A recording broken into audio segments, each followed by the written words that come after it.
Tamil YouTube ஹிஸ்ட்ரியிலேயே first time ஒரு international air show எப்படி நடக்கும்னு பார்க்க போகிறோம். இந்த வீடியோ ஒரு vlog அண்ட் இன்ஃபர்மேட்டிவ் கலந்த மாதிரி தான் இருக்கும். கீழே டைம் ஸ்டாம்ப்ஸ் கொடுத்துருக்கேன். உங்களுக்கு சில பார்ட் போர் அடிக்கிற மாதிரி இருந்தால் ஸ்கிப் பண்ணி பார்த்துக்கோங்க. இப்போ நம்ம என்னோட வீட்டிலேருந்து ஃபான்பரா போக போகிறோம். என்னோட வீடு கேட்விக் ஸ்டேஷன் கிட்டே இருக்குது. இங்கேருந்து ஃபான்பரா போக ஒரு 1 hour ஆகும். கரெக்டாக நான் இங்கே போகிறேன். என்னோட பஸ்ஸு ஸ்டாப்பை விட்டு போகுது. சரி, அடுத்த பஸ் தான் பிடிக்கணும். A few inches later. அங்கே பார்த்தீங்கன்னா என்னோட இன்னொரு பஸ்ஸும் ஸ்டாப்பை விட்டு போகுது. கரெக்டாக நான் வரேன், அடுத்த பஸ்ஸு கிளம்புது.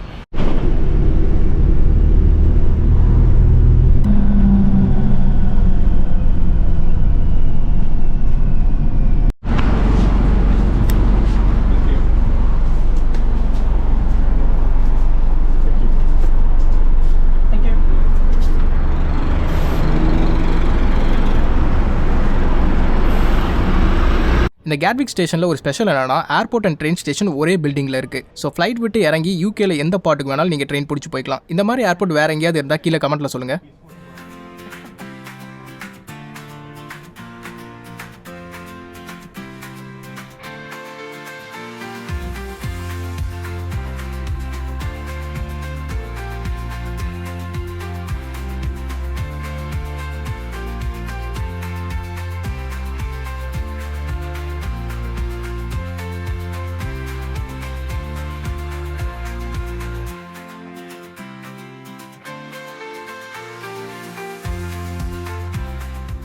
கேட்விக்லேருந்து ஃபான்பரா போகிற வழியில் தான் கில்ஃபர்ட் இருக்குது. இந்த கில்ஃபர்டில் தான் என்னோட யூகே ஜர்னி ஸ்டார்ட் ஆச்சு. 2021 இங்கே தான் நான் மாஸ்டர்ஸ் படிக்க வந்தேன். ரொம்ப நல்ல யூனிவர்சிட்டி, எனக்கு ரொம்ப பிடிச்ச யூனிவர்சிட்டி. ஹாஸ்பிட்டாலிட்டி அண்ட் டூரிசமில் யூகேல இதான் நம்பர் 1 ஆக்சுவலாக. நீங்கள் யாராவது மாஸ்டர்ஸ் படிக்க யூகே வரீங்கன்னா யூனிவர்சிட்டி ஆஃப் சர்வீஸ் செக் பண்ணி பாருங்க. பெய்ட் ப்ரொமோஷன்லாம் கிடையாது. எனக்கு ரொம்ப பிடிச்ச யூனிவர்சிட்டி, அதான் இங்கே ஷேர் பண்ணுறேன்.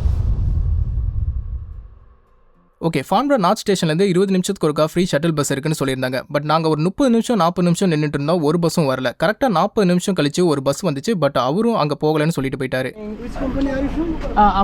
I'm actually media. Media. Yeah. Yeah. Where are you going to? Farnborough show. Yeah. Sorry, not for the so this bus. அப்புறம் எங்கள் கூட நின்றுட்டு இருந்த ஒருத்தங்க டாக்ஸி புக் பண்ணி நீங்களும் வாங்கன்னு சொன்னாங்க. தென் அவங்க கூடயே ஷேர் பண்ணி போயிட்டோம். ஒரு இன்டர்நேஷனல் ஏர் ஷோ, வேர்ல்ட்லேயே one of the biggest air shows இது. அதுவும் Day 1 trade people, media, influencers எல்லாம் வருவாங்க. அப்படி இருக்கும்போது ஒரு ப்ராப்பர் கம்யூட்டிங் ஃபெசிலிட்டியே இல்லாமல் கண்டக்ட் பண்ணிட்டு இருக்காங்க. நீங்கள் யாராவது யூகேல இருந்து நெக்ஸ்ட் டைம் இந்த ஏர் ஷோக்கு போகணும்னு பிளான் பண்ணீங்கன்னா ஷட்டில் பஸ்ஸை நம்பாதீங்க. ஊபர் வெறும் 8 பவுண்ட் தான் வரும். 2 பேர் 4 பேரும் ஷேர் பண்ணி போனால் இன்னும் சீப்பாக இருக்கும்.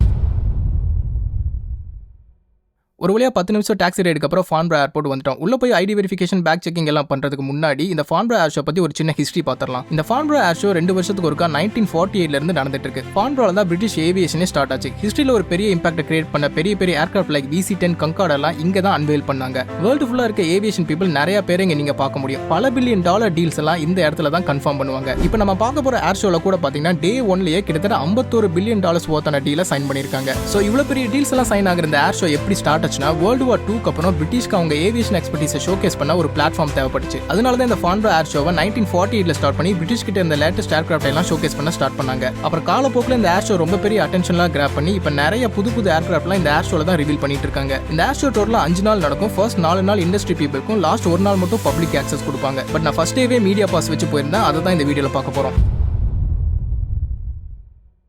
உள்ள போய் செக்கிங் எல்லாம் முடிச்சுட்டு லேனியர் கலெக்ட் பண்ணிட்டு சென்டருக்குள்ள போன உடனே நாங்க பார்த்தது என்னன்னா, கத்தார் ஏர்வேஸோட செட்டப் தான். நிறைய இடத்துல கத்தார் ஏர்வேஸோட பிராண்டிங்கை என்னால பார்க்க முடிஞ்சது. ஜாஸ்கே ஹில் இன்சிடென்ட்க்கு அப்புறம் கத்தார் ஏர்வேஸ் அங்க பிராண்டிங்கை கொஞ்சம் ஃபோக்கஸ் பண்ற மாதிரி எனக்கு ஃபீல் ஆகுது. இந்த டூர் முடிச்சுட்டு உள்ள போனால் அங்கே நிறைய கம்பெனிஸ் அவங்க ப்ராடக்ட்ஸை டிஸ்பிளே பண்ணியிருந்தாங்க. அதில் மோஸ்ட் ஆஃப் த கம்பெனிஸ் எனக்கு ஃபெமிலியராகவே இல்லை. பட் ப்ராடக்ட்ஸ் எல்லாம் பார்க்க ரொம்ப இன்ட்ரெஸ்டிங்காக இருந்துச்சு. ஸோ அதை குயிக்காக பார்த்து முடிச்சுட்டு வெளியே ஏர்கிராஃப்ட் டிஸ்பிளேக்கு போயிட்டோம். வெளியே போனோடனே எனக்கு தெரிஞ்ச கமர்ஷியல் ஏர்கிராஃப்ட் எதுவுமே கண்ணில் படலை. மோஸ்ட்லி மிலிட்ரி ஏர்கிராஃப்ட் தான் இருந்துச்சு. பட் கொஞ்சம் தூரம் நடந்து போனதுக்கப்புறம் என் கண்ணில் பட்ட மொதல் கமர்ஷியல் ஏர்கிராஃப்ட் எதுனா ஏர் இந்தியாவோட A350 தான். இந்த ஃபான்பரா ஏர் ஷோலேயே அவ்வளோ கலர்ஃபுல்லாக ரொம்ப பிரம்மாண்டமாக நின்றுட்டு இருந்துச்சு. கரெக்டாக நான் போகும்போது தான் சாம் சுயி அவரோட டூரை முடிச்சுட்டு கீழே வந்தார். அப்போன்னு பார்த்து என் கையில் கேமரா இருந்தனால என்னை கூப்பிட்டு ஃபோட்டோ எடுக்க சொல்லிட்டாங்க. பட் அன்ஃபார்ச்சுனேட்லி என்னால் ஏர் இந்தியா உள்ள போய் பார்க்க முடியல. பிரைவேட் இன்விடேஷன் இருந்தால் மட்டும்தான் உள்ள விடுவேன்னு சொல்லிட்டாங்க.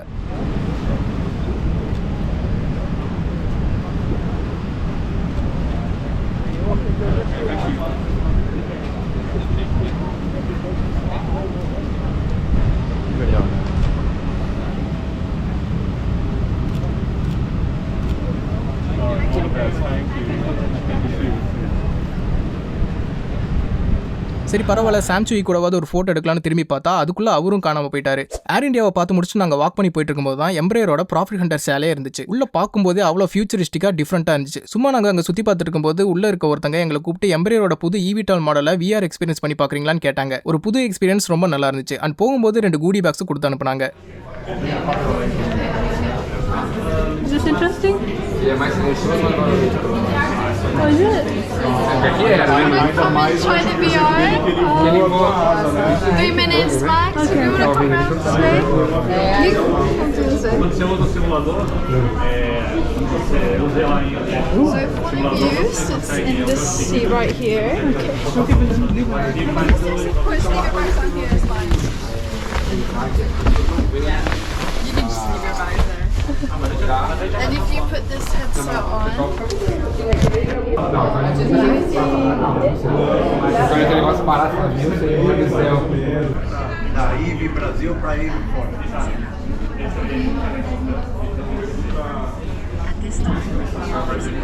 have you figured out which city you're flying over? No. Is it Paris? I mean, it was kind of a trick question because it's loads of cities actually. Oh, okay. Yeah, you should see like Dubai, I think, coming up. Oh. It's a bit blurry for me.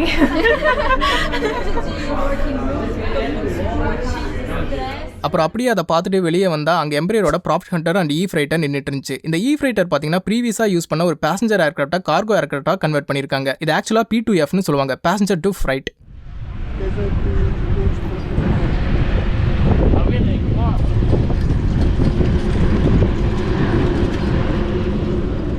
இதோட original passenger கான்ஃபிகரேஷனை compare பண்ணும்போது இந்த cargo version இன்னும் அதிக volume of கார்கோவை transport பண்ண முடியும். Hopefully இந்த மாதிரி நிறைய ஃபியூல் எஃபிஷியன்ட் ஏர்க்ராஃப்ட் ஏர்லைன்ஸ் வாங்கினா நம்ம டிக்கெட் பிரைஸ் குறைய சான்ஸ் இருக்கு.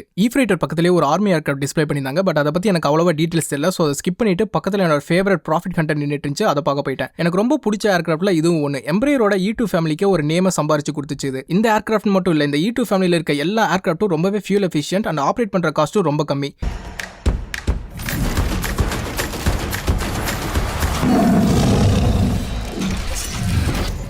இதோட ப்ரீவியஸ் வெர்ஷனை கம்பேர் பண்ணும்போது இதில் ஏகப்பட்ட இம்ப்ரூவ்மெண்ட்ஸ் பண்ணியிருக்காங்க. ஒரு ப்ராடக்ட்டோட அப்கிரேட்னா எப்படி இருக்கணும்னு இதை பார்த்து தான் மற்ற கம்பெனிஸ் கற்றுக்கணும். ப்ரீவியஸ் வெர்ஷனை கம்பேர் பண்ணும்போது நிறைய விஷயத்தை இதில் இம்ப்ரூவ் பண்ணியிருக்காங்க. இதில் Pratt & Whitneyயோட GTF PW1900G engine use பண்ணியிருக்காங்க. ரொம்பவே பவர்ஃபுல்லான இன்ஜின் அண்ட் ஆல்சோ ரொம்ப குவைட்டான இன்ஜினும் கூட. எமிஷனை சிக்னிஃபிகண்டாக கட் பண்ணும் அண்ட் அதிக ரேஞ்சை கம்மி ஃபியூல்லையே கவர் பண்ண முடியும். இது மட்டும் இல்லாமல் உள்ள ஏவியானிக் சிஸ்டம்ஸும் நிறைய அட்வான்ஸ்மெண்ட் பண்ணியிருக்காங்க. இதோட காம்படிட்டர்ஸை கம்பேர் பண்ணும்போது டாப் ஆஃப் த லைனில் இந்த ஜெட் நிற்குது.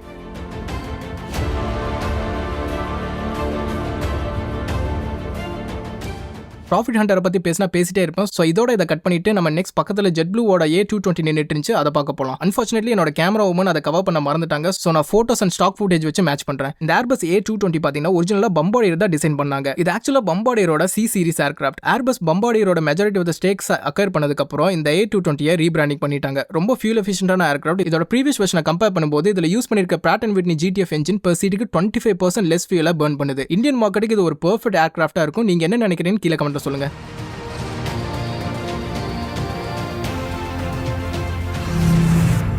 JetBlueவை பார்த்து முடிச்சுட்டு அப்படியே பக்கத்தில் வந்த Virgin Atlanticோட A330 Neo ரொம்ப அழகாக நின்றுட்டு இருந்துச்சு. இந்த ஏர்க்ராஃப்ட்டை ரூபி ரெபல்னு சொல்லுவாங்க. Virgin Atlanticோட 40th anniversary ஸ்பெஷலாக பெயிண்ட் பண்ண ஏர்க்ராஃப்ட் இது. இதுவும் இதோட ப்ரீவியஸ் வெர்ஷனை விட ரொம்ப எஃபிஷியன்ட். இந்த ரோல்ஸ் ராய்ஸோட Trent 7000 இன்ஜின் இதோட ப்ரீவியஸ் வெர்ஷனை விட 14% லெஸ் ஃபியூலை கன்சியூம் பண்ணுது. இப்போ இந்த A330 Neo fuel efficient and environmentally ஃப்ரெண்ட்லியாக இருக்கனால இது டேரக்டா A350 அண்ட் 787 Dreamliner கூட கம்பீட் பண்ணுது. அப்படியே Virgin Atlantic பக்கத்திலே நிறைய ஃபுட் ஸ்டால்ஸ் இருந்தனால லஞ்ச் சாப்பிடலாம்னு அங்கே கொஞ்சம் நேரம் டைம் ஸ்பெண்ட் பண்ணிட்டு இருந்தோம். ரொம்ப நேரமாக ஸ்டோரி ஏதாச்சும் அப்லோட் என் ஆஃபீஸ் மேட்டர்லாம் இருக்குது. ரொம்ப நேரமாக உட்காந்து ஸ்டோரி அப்லோட் பண்ணலான்னு பார்த்தா 4G தான், பட் அப்லோடே ஆக மாட்டேது. எதுவும் அப்லோடும் ஆக மாட்டேது, லோடும் ஆக மாட்டேது. Not on the call, just talking to the camera. இங்கே பார்த்தீங்கன்னா இது என்ன கம்பெனினே தெரில. ஏதோ ஒரு கம்பெனி எம்ப்ரையரோட ஷேலைக்கு உள்ளே போகும்போது இந்த EVE அப்படின்னு ஒரு eVTOL மாடல் வச்சுருந்தாங்க உள்ள. அதில் எக்ஸ்பீரியன்ஸ் பண்ணப்போ இதெல்லாம் ஃப்ரீயாக கொடுத்தாங்க. ஒரு கேப்பு, உள்ள ஒரு பென் இருக்குது, அப்புறம் ஒரு கீ செயின் இருக்குது. இதுக்குள்ள ஒரு இன்ட்ரெஸ்டிங் திங் இருக்குது. இது வந்து திறக்க முடியல. இங்கே பார்த்தீங்கன்னா ஏதோ டேக் ஆஃப் ஆகுது.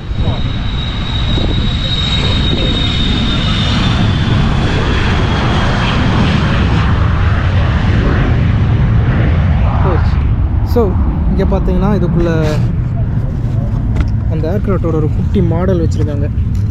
நல்லா சுற்றுது. கம்மு போட்டு ஒட்டியிருக்காங்களா? ஓ, இதுக்குள்ளே அட்டாச் ஆகிருக்கு. ஓகே, இப்போ பார்த்தீங்கன்னா அங்கே 321 XLR நிற்குது. ஸோ இந்த ஏர்க்ராஃப்டை பற்றி நான் ஆல்ரெடி பேசியிருக்கேன். அந்த வீடியோ பார்க்கல, நான் மறக்காம பாருங்கள். இது ஆக்சுவலாக கேம் சேஞ்சிங் ஏர்க்ராஃப்ட். லஞ்ச் சாப்பிட்டு முடிச்சுட்டு ஃபுட் ஸ்டால்லேருந்து கொஞ்சம் தூரம் தள்ளி தான் A321 XLR டிஸ்ப்ளே பண்ணியிருந்தாங்க. இதை பற்றி ஆல்ரெடி ஒரு வீடியோ போட்டிருக்கேன், மறக்காம அதை செக் பண்ணி பாருங்கள். ஆக்சுவலாக இது லண்டன்லேருந்து இந்தியா வரைக்கும் பறக்கும்னு நினைக்கிறேன். அந்த சைடு பிக் பென்னோட ஃபோட்டோ இருக்குது, இந்த சைடு தாஜ்மஹாலோட ஃபோட்டோ இருக்குது. அதுக்கு அந்த சைடு பார்த்தீங்கன்னா லண்டனோட இது இருக்கும், ஏதோ ஒரு இமேஜ் இருக்கும். இந்த சைடு வந்து வாஷிங்டனோட ஸ்டாச்சு ஆஃப் லிபர்ட்டி இருக்கும். இதை ஸ்பெஷலாக டிரான்ஸ்அட்லாண்டிக் ஃப்ளைட்டுக்கு சூட்டபிளாக மேனுஃபேக்சர் பண்ணியிருக்காங்க. டிரான்ஸ்அட்லாண்டிக் ஃப்ளைட்னாலே most of the airlines wide body தான் யூஸ் பண்ணுவாங்க. அதில் இருக்க ப்ராப்ளம் என்னன்னா சீட் ஃபில் பண்ணுறது ரொம்ப கஷ்டம். ஸோ ஃபில் ஆகாத சீட்ஸ்க்கும் சேர்த்து ஃபியூல் பர்ன் ஆகிறனால ஏர்லைன்ஸ்க்கு ரெவன்யூ லாஸ் ஆகுது. இந்த மாதிரி நேரோ பாடியில் லாங் ரேஞ்ச் எபிலிட்டி இருக்கனால நிறைய நியூ ஆப்பர்ச்சுனிட்டிஸ் ஓப்பன் ஆகும். அண்ட் ஏர்லைன்ஸும் டிக்கெட் பிரைஸ் கம்மி பண்ண சான்ஸ் இருக்கு. நிறைய ஏர்லைன்ஸ் கிட்ட இருந்து ஆல்ரெடி ஆர்டர்ஸ் வந்துட்டு இருக்கு. சீக்கிரம் கமர்ஷியலாக சர்வீஸில் பார்க்கலாம். இது எல்லாத்தையும் பார்த்து முடிக்கும் போது தான் கரெக்டாக ஃப்ளைங் டிஸ்பிளே ஸ்டார்ட் பண்ணிட்டாங்க. ஸோ அது ஒரு 2 hours கிட்ட போச்சு. நிறைய மிலிட்ரி ஏர்க்ராஃப்ட், ப்ராஃபிட் ஹண்டர், A321 XLR நிறைய ஏர்க்ராஃப்ட் ஃப்ளை பண்ணி காட்டினாங்க.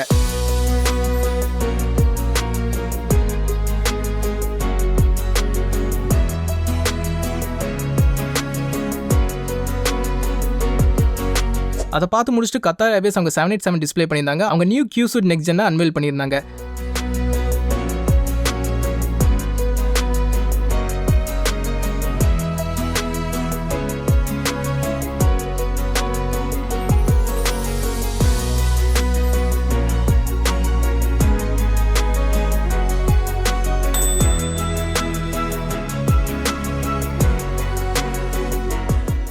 அண்ட் தென் லாஸ்ட்டாக ஒரு தடவை ஏர் இந்தியா A350 பார்த்து முடிச்சுட்டு அங்கேருந்து கிளம்பிட்டோம். நிறைய விஷயத்தை எங்களால் பார்க்க முடியல. ஆக்சுவலாக லாஸ்ட் டே பப்ளிக் வியூங்க அப்போ ஒரு தடவை போவோம். ஸோ அப்போ நிறைய மிஸ் பண்ண விஷயத்தை கவர் பண்ணணும். முடிஞ்சளவு என்னோட எக்ஸ்பீரியன்ஸை கவர் பண்ணியிருக்கேன். இந்த வீடியோ பிடிச்சிருந்தா உங்கள் தாட்ஸை கீழே கமெண்ட்டில் சொல்லுங்கள். அண்ட் இந்த மாதிரி நிறைய ஏவியேஷன் ரிலேட்டட் வீடியோஸ்க்கு மறக்காமல் சப்ஸ்கிரைப் பண்ணிக்கோங்க.